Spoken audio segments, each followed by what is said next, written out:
Korang nak tahu tak, masih ada 3 lagi kuasa tahap ketiga elemental yang masih belum Bobo Boy unlock. Jom kita sama-sama rungkai. Tapi sebelum tu guys, kalau korang belum lagi subscribe, korang boleh tekan button subscribe dulu, okey? Kalau korang dah subscribe, korang memang mantap.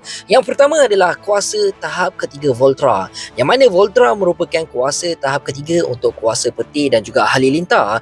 Ada kemungkinan kalau kuasa tahap ketiga Voltra akan bangkit dalam movie Bobo Boy Galaxy Gurlatan. Yang kedua adalah kuasa tahap ketiga Crystal, yang mana pengguna asal untuk kuasa Crystal adalah Tok Kasa. Jadi aku dapat rasakan mungkin Bobo Boy tak ada masalah untuk bangkitkan kuasa tahap ketiga Crystal atas bimbingan Tok Kasta. Yang ketiga pula adalah kuasa tahap ketiga Gamma, yang merupakan kuasa asal milik Rutaka. Aku rasa kuasa Gamma yang akan muncul last sekali tau, disebabkan kuasa Gamma adalah kuasa elemental yang terkuat dalam series Bobo Boy. So, pendapat korang macam mana pula? Komen dekat bawah. Guys, kalau korang ni fan anime, kalau korang tengah cari baju-baju anime yang cantik sebagai contoh macam anime Solo Leveling, Uchiha, Naruto, One Piece, Kaiju nombor 8 dan macam-macam lagi, ataupun korang nak cari hoodie anime yang cantik, Attack on Titan pun ada, korang boleh terus je order dekat tag Shopee yang aku ada letak dalam video ni. Okey, harga murah, lepas tu